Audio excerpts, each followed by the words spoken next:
guys. You know, I love finding a new product that I think is really cool and works really well. I'm kind of careful about what I recommend to you guys because I know how hard it is when you invest in a tool, which is what we're going to talk about today. You invest in a tool and it doesn't do what you want it to do. I mean, how many of those do we have at home? Like a lot, okay? So interestingly enough, I discovered this while I was doing one of my appearances on Jewel School at Jewelry TV. And when I was on the television program, I needed to crimp some beading wire. So like if you were just doing some stringing and you needed to crimp a crimp. And so I had brought my normal two-step crimping plier, and they suggested that I try this new crimping plier, which is called the Om Tara Crimping Plier. And so I used it for the first time there, and I love it. And I will never probably ever use one of those two-step crimping pliers again because this makes it so much easier. So let me show you, well, first let me tell you a little bit about the plier. This was designed by a woman named Laura Gasparini. She is in the beading industry. She's been in the beading industry for a really long time. And she kept hearing all of us complain, all of us jewelry designers out there complain about how difficult it is to get a good crimp when you're doing this. You know, the old-fashioned method back when 10, 12 years ago when I first started doing jewelry was that you would just take a flat nose pliers and smash down your crimp on the two beading wires, and that was it. You just had this flat smashed crimp. Then they came out with the two-step crimping plier. And the two-step crimping plier was a big upgrade. I absolutely agree that it was a big upgrade, but it was a little difficult to use because it causes these two channels to form, and you were supposed to try to keep one wire in one channel and one wire on the other channel. And if you didn't get the wires in the channel right, it wasn't necessarily as secure as it could be. And then you had to turn it. You know, once you got the two channels made, then you had to turn it at a 90-degree angle and smash the two channels down. I mean, there was just all this technique that you had to have, and it was intimidating to a lot of people, including me.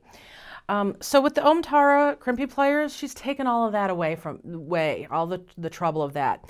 You crimp it once, it will cause a little bit of a divot, but you don't have to worry about those wires being in those channels at all. So that is a huge benefit because that was where I always had the worst time. You have the option of turning it 90 degrees and flattening it down so it's smaller if you want, but you don't have to. One crimp down and you're done. You don't have to do the turn and fold thing. You can just leave it flat the way it is. You can do the turn and fold if you want to. And then you also have the option of still putting a crimp cover around it to hide the crimp if you want and make it look like a little silver bead. So that's the background on this plier, and let me show you how it works. So let's take a look down here. So here I have just a piece of I think this is some soft flex beading wire that I had at home. And here is a crimp, and I'm going to put the beading wire through. We're going to pretend that I have a clasp here that I need to attach. So then I'm going to take the end and come back through the crimp. So this is just, you know, the way you normally would do anything. So the Om Tara Crimping Pliers has this divot right in there. So you can see how it has a protrusion right there, a sticky outie, and then it's got the divot down here. And so that's what we're going to put over the crimp. So let me get it in the right spot here. Oop, it's trying to move on me. I didn't give it much of a tail. Let me give it more of a tail so it's not trying to pop out on me. There we go. Okay, so I'm putting it right in that right spot. I'm not worrying about where the wires are. I'm just going to squish down just like that. And there you go. So you can see it has a small bit of almost like a U shape. It's not a very pronounced U shape. It's just a small U shape. And then this is what it looks like on this end. And then on the outside, it's rounded this way.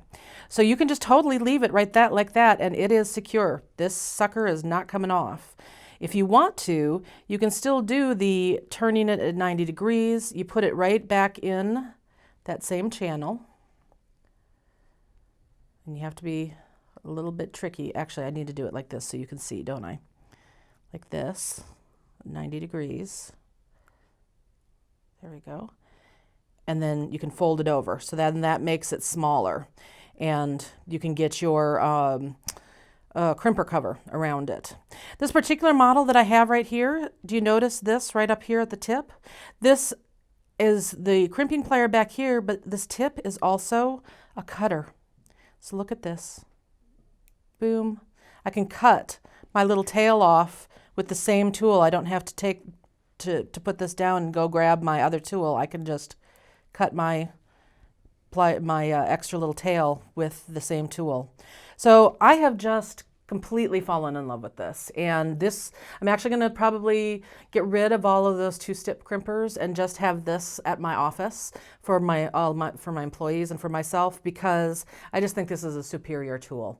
And I love that it was invented by somebody in the bead industry, somebody I know, and somebody whose reputation I trust. So we do carry these at JillWisemanDesigns.com, and I will pop a link up. So if you fall in love with this and want to try it too, I can send you there, and you can get your own pair. Thanks so much. Happy beading.